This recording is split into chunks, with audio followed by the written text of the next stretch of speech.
জানি। সাম্প্রদায়িক সম্প্রীতি এটা রাজ্যে খুবই দরকার। এই দেশটা আমাদের সবার, নানা ভাষা, নানা মত, নানা পরিধান। আমরা বহুদলীয় গণতন্ত্রে বিশ্বাস করি। এই নরেন্দ্র মোদী অনেক কথার জন্য দাঙ্গা টাঙ্গানি। এবার মানুষ মনে করেছে হারানো দরকার, তাই মানুষ হারিয়েছে। চাঁদ কেন আসে না আমার কাছে? হ্যাঁ, গান হোক, কবিতা হোক, কিংবা বড় বড় দেশের গবেষণার বিষয়, চাঁদ সব সময় আগ্রহের জায়গা জুড়ে থাকে। চাঁদের অদেখা দিক নিয়ে আমাদের কম বেশি সবারই আগ্রহ রয়েছে। ভারত চন্দ্রযান অভিযান করে তাক লাগিয়ে দিয়েছে। চাঁদে 1969 সালে আর্মস্ট্রং এবং বাজ অল্ড্রিন সেই মাটিতে পা রেখেছে বলেও আমরা জানি। অন্তত ইতিহাস সেই কথাই বলছে। কিন্তু এখন কথা হলো, চাঁদে কি সত্যি মানুষ নামতে পেরেছিল? এর সঙ্গে কিন্তু উঠে আসছে ষড়যন্ত্র তত্ত্ব। আর সেই তত্ত্বকে ধরলে মানুষের পা এখনো চাঁদের মাটিতে পড়েইনি। শুনতে অবাক লাগলেও আজকের এপিসোডে এই নিয়েই কথা বলবো। আপনাদের সঙ্গে রয়েছি আমি, অহনা।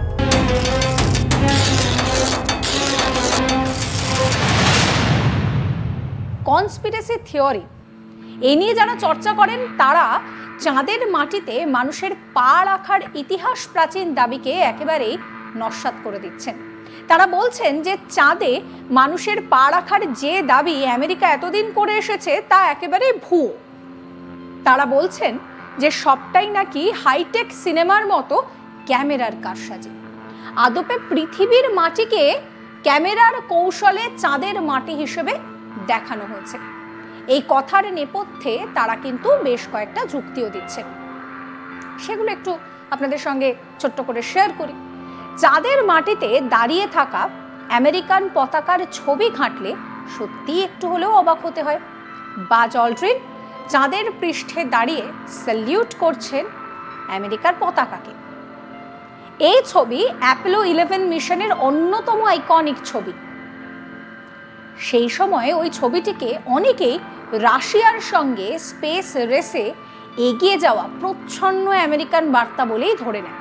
কিন্তু যারা কনস্পিরেসি থিওরি নিয়ে কাজ করছেন তাদের প্রশ্ন, যেখানে হাওয়া বাতাস নেই চাঁদে, সেখানে আমেরিকার পতাকায় হাওয়াটা খেলছে কি করে? অ্যাপোলো 11 মিশনের যত ছবি সামনে এসেছে তার কোনোটাতেই আকাশে তারা ঝলমল করছে সেটা দেখা যাচ্ছে না। চাঁদে যেহেতু কোনো আবহমণ্ডল নেই, তাই আকাশে মেঘের দেখা পাওয়ার সম্ভাবনা কোনো নেই। কিন্তু যদি তাই হবে, তাহলে অন্ধকার আকাশে কেন অদৃশ্য নক্ষত্ররা? পাথরের ছায়া কোনাকুনি ভাবে পড়ছে, যেখানে ঈগল মুন ল্যান্ডারের ছায়া পড়ছে একেবারে সোজাসুজি। আসলে একটি বস্তুর ছায়া আপনি কিরকম দেখতে পাবেন সেটা নির্ভর করে বেশ কয়েকটা বিষয়ের উপর, শুধু আলোক উৎসের উপরে কিন্তু নয়। এক্ষেত্রে যেটা হয়েছে তা হলো চন্দ্রপৃষ্ঠের বন্ধুরতা। পাথরের ছায়া যেখানে পড়েছে সেইখানে জায়গাটা বন্ধুর দেখে ছায়াটাকে সোজা লাগছে না। ভাবতে পারছেন কত কিছু সামনে আসছে? ভূচৌম্বকীয় ক্ষেত্রের ভ্যান অ্যালেন রেডিয়েশন বেল্ট পার হয়ে মহাশূন্যে আসতে হয় নভোচারীদের। কোনো শিল্ড ছাড়া যদি কেউ বছর খানেক সেখানে ভ্রমণ করেন, তবে সেখানে প্রচণ্ড পরিমাণে তেজস্ক্রিয়তা ভোগ করতে হবে তাকে। যদি পরিসংখ্যানটা বলি তাহলে প্রায় এই ধরে নিন 2500 REM। কিন্তু অ্যাপোলো মিশনে তারা এত তাড়াতাড়ি সেই অঞ্চল পেরিয়ে গিয়েছিলেন যে আসা যাওয়া মিলিয়ে তাদের কিন্তু খুব অল্প তেজস্ক্রিয়তার মুখোমুখি হতে হয়েছিল। এমনকি সেটা যদি 2 REM হয় তবে সেটাও নিরাপদ, কিন্তু তাদের আরও কম লেগেছে। অবতরণের সময় লুনার ল্যান্ডার রকেট নিক্ষেপ করে গতিটাকে কমানোর জন্য। তাহলে চাঁদের মাটিতে আমরা কেন কোনো বিস্ফোরণ থেকে উৎপন্ন গর্ত দেখতে পাইনি? এর কারণ ল্যান্ডারের যে রকেটটা ছিল সেটি 10,000 পাউন্ডের ধাক্কার ক্ষমতাটা রাখত। কিন্তু নামবার জন্য দরকার ছিল 3000 পাউন্ডের থ্রাস্ট। নির্গত গ্যাসকে মাটির ঠিক এক জায়গায় গিয়ে আঘাত করার মতো বায়ুচাপ চাঁদে কিন্তু নেই। হিসেব করে দেখা যায় সেক্ষেত্রে চাপটা প্রতি বর্গ ইঞ্চিতে ছিল মাত্র 1.5 পাউন্ড। গর্ত তৈরি হওয়ার জন্য যেটা মোটেও কিন্তু যথেষ্ট ছিল না। তাছাড়া অবতরণ হয়েছিল নিরেট পাথরে, গর্ত হওয়ার তো সেখানে কোনো প্রশ্নই নেই। আর এই ধরনের যে বিষয়গুলো সামনে আসছে তাতে করে কিন্তু এই কনস্পিরেসি থিওরি সামনে আসছে। আর যে জ্বালানি ব্যবহার করা হয়েছিল সেটার প্রজ্বলনে যে শিখা উৎপন্ন হচ্ছে সেটি স্বচ্ছ, এর জন্য অগ্নিশিখা কোনো দেখা যায়নি। বায়ুর অনুপস্থিতি, যে ছাপ সেখানে আছে কোনো বাতাসের অভাবে যেখানে ধুলোবালি ওড়ে না সেটা অক্ষত রয়ে গিয়েছে, সেই রকমই থেকে যাবে। পৃথিবীর বিভিন্ন জায়গায় 30টির মতো পাথর পাওয়া গিয়েছে যা কিনা আসলে চাঁদের অংশ, চাঁদ থেকে ছুটে আসা। উল্কাপিণ্ড মানে আসলে কিন্তু বহির্জগৎ থেকে ছুটে আসা পাথর। এই সমস্ত কিছু বিষয় নিয়ে কিন্তু যে প্রশ্নটা সামনে আসছে যে সত্যিই কি এইভাবে চাঁদের মাটিতে নীল আর্মস্ট্রং তারা পা রেখেছিলেন? নীল আর্মস্ট্রং সিঁড়ি বেয়ে নামার সময় একবার থেমে একটি কেবল বের করেছিলেন। তখন লুনার মডিউলের পাশ থেকে টিভি ক্যামেরা বেরিয়ে আসে। সরাসরি সম্প্রচারের জন্য এটা করা হয়। অডিও রেকর্ডিংয়ে কখনো শোনা যায় নীল জিজ্ঞাসা করছেন যে সবাই পরিষ্কার ছবি পাচ্ছেন কিনা। সোভিয়েত রাশিয়ার সঙ্গে স্নায়ুযুদ্ধের সময় আমেরিকার একটা বিজয় দরকার ছিল। চন্দ্র বিজয়ের দ্বারা সেই স্পেস রেস জিতে যায় আমেরিকা। বাড়াবাড়ি রকমের টাকা পয়সা খরচ হয়েছিল এই প্রতিযোগিতায় জিততে। উভয় পক্ষই বুঝতে পারে যে পৃথিবীর কক্ষপথে মিশন রাখাই বরং বেশি অর্থ বাঁচাবে এবং সেটাই বেশি কাজের। চন্দ্র বিজয়ের বাস্তবিক আর কোনো অবতরণ করার সেই কারণ তেমন ছিল না। তবে চাঁদে এখন আর না যাওয়ার পরিকল্পনা থাকলেও মঙ্গল বিজয়ের রূপরেখা কিন্তু বানানো চলছে। এই গেল মূল অভিযোগগুলোর উত্তর। এবার নাসার হাতে নেই এমন উৎস, সেখান থেকেও কিন্তু বেশ কিছু বিষয় জানা যায়। 2008 সালে সেই সময় দাঁড়িয়ে জাপানের তরফ থেকে পাঠানো লুনার প্রোব কিছু ছবি তোলে যা চন্দ্র বিজয়ের প্রমাণ দেয়। চাঁদে মানুষ অবতরণের সবচেয়ে যে অকাঠ্য প্রমাণ হিসেবে যেটাকে ব্যবহার করা হয় সেটা হচ্ছে LRRR এক্সপেরিমেন্ট। অ্যাপোলো 11 এর মহাকাশচারীরা চাঁদের মাটিতে ঠিক এইভাবে লেজার রিফ্লেক্টর রেখে এসেছিলেন। পৃথিবী থেকে চাঁদে লেজার নিক্ষেপ করা হলে ঠিক রিফ্লেক্টরে পড়লে নির্দিষ্ট সময় আলো ফিরে আসে পৃথিবীতে। অবজারভেটরি নিয়মিত এই অ্যাপোলো রিফ্লেক্টর ব্যবহার করে। লিক অবজারভেটরি 1969 সালের 1 অগস্ট নভোচারীদের রেখে আসা রিফ্লেক্টরের অস্তিত্বের পরীক্ষার মাধ্যমে কিন্তু তা খুঁজে পায়। 1971 সালের 5 ফেব্রুয়ারি অ্যাপোলো 14 এর নভোচারীরা সেই রিফ্লেক্টর রেখে আসেন, যা কিন্তু খুঁজে পাওয়া যায়, অর্থাৎ কোনো মানুষ সেটা সেখানে রেখেছে। অ্যাপোলো 15 এর রিফ্লেক্টর রাখা হয়েছিল 1971 সালের 31 জুলাই এবং কিছুদিনের মাঝেই ম্যাকডোনাল্ড অবজারভেটরি সেটা খুঁজে পেতে সক্ষম হয়। এছাড়া নানা ধরনের ছবির মাধ্যমেও প্রমাণ পাওয়া যায়। তার চেয়েও বড় কথা, আমেরিকা 6 বার চাঁদে মানুষ পাঠাবে, অথচ সোভিয়েত ইউনিয়ন একে নাটক জেনেও আমেরিকার এই সমস্ত কিছু ফাঁস করার চেষ্টা করবে না, এটাও হতে পারে না। কারণ তারা যে সাপে নেউলের মতন একে অন্যের পিছনে লেগে থাকে।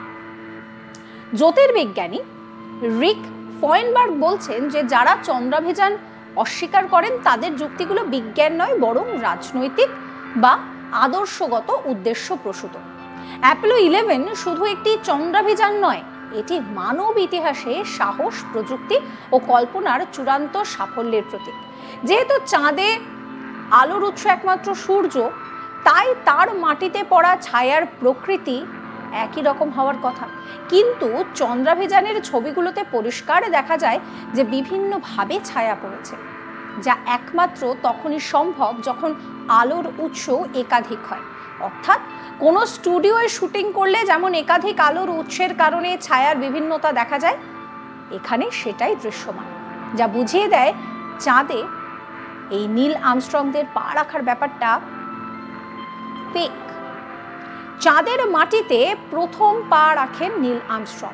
সেই সময় বাজ অলড্রিন ছিলেন মডিউল ইগলের মধ্যেই। অভিযানের তৃতীয় নহস্যর মাইকেল কলিন্স ছিলেন কমান্ড মডিউল কলম্বিয়ার ভিতরে।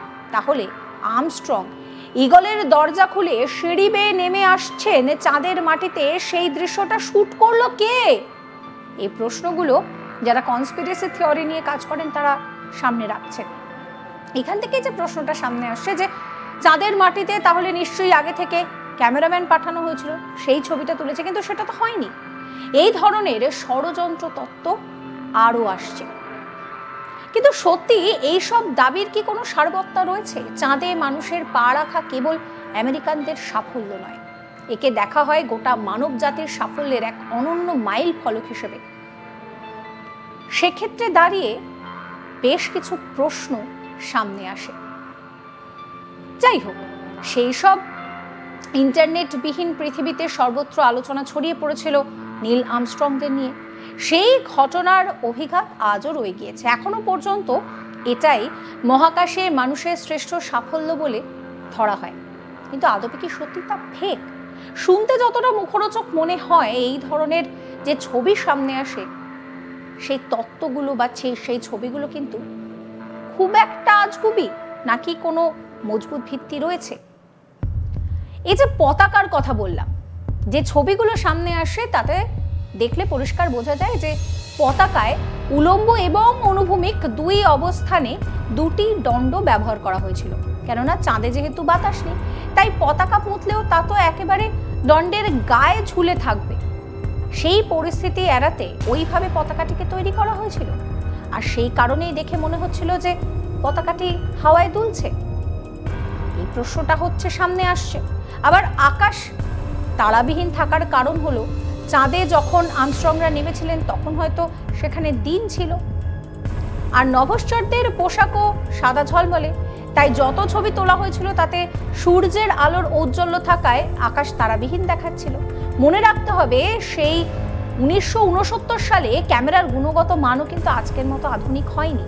এদিকে চাঁদের মাটিতে ছায়ার কথা বলতে গেলে মাথায় রাখতে হবে, প্রকৃতপক্ষে চাঁদের মাটিতে সূর্যই একমাত্র আলোর উৎস নয়। সেখানকার এবড়ো খেবড়ো মাটিও উৎসের কাজ করে। তারা এত বেশি আলো প্রতিফলন করে যার ফলে ছায়াগুলো ওইভাবে ছড়িয়ে পড়ে। পাশাপাশি আর্মস্ট্রং এর চাঁদের মাটিতে নেমে আসার ভিডিও, তারও কিন্তু বেশ কিছু উত্তর সামনে আসছে, যার মধ্যে রয়েছে যে ঈগলের গায়ে বসিয়ে রাখা ক্যামেরা ভিডিও তুলেছিল।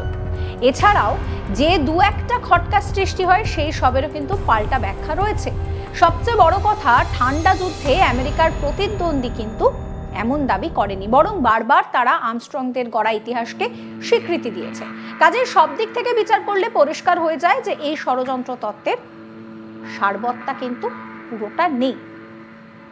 তা বড়জোর চায়ের টেবিলে ঝড় তুলতে পারে মাত্র, এর চেয়ে বেশি কিছু নয়। আপনাদের কি মনে হয় যে সত্যি চাঁদের মাটিতে আমেরিকা যে প্রথম আমেরিকার তরফ থেকে পা রাখা হয়েছিল, মানুষ পা রেখেছিল, সেই তত্ত্ব সত্যি, নাকি এই যে খটকাগুলো বললাম সেই খটকাগুলোকে আপনারা সাপোর্ট করছেন, নাকি খটকার সঙ্গে যে যুক্তিগুলো দিলাম সেই যুক্তিগুলোকে? কারণ এই ষড়যন্ত্র নিয়ে কিন্তু আজ পর্যন্ত পৃথিবীতে এখনো চায়ের টেবিলে হোক বা আলোচনা যেখানেই হোক না কেন একটা তর্ক বিতর্ক চলে। আপনাদের মতামত জানাবেন কমেন্ট করে, কমেন্ট সেকশন খোলা রয়েছে আপনাদের জন্য। আর এইরকম ষড়যন্ত্রের বিভিন্ন কন্টেন্ট দেখার জন্য আমাদের চ্যানেলটিকে ফলো করবেন, সাবস্ক্রাইব করবেন এবং একই সঙ্গে ফলো করতে ভুলবেন না আজ তাক বাংলার হোয়াটসঅ্যাপ চ্যানেলও। हमारी नीति हमेशा दोस्ती की रही। সাম্প্রদায়িক সম্প্রীতি এটা রাজ্যে খুবই দরকার। এই দেশটা আমাদের সবার, নানা ভাষা, নানা মত, নানা পরিধান। আমরা বহুদলীয় গণতন্ত্রে বিশ্বাস করি। সেই নরেন্দ্র মোদী অনেক কথা জড়িয়ে দাঙ্গা টাঙ্গা দিয়ে এবার মানুষ মনে করেছে হারানো দরকার, তাই মানুষ হারিয়েছে।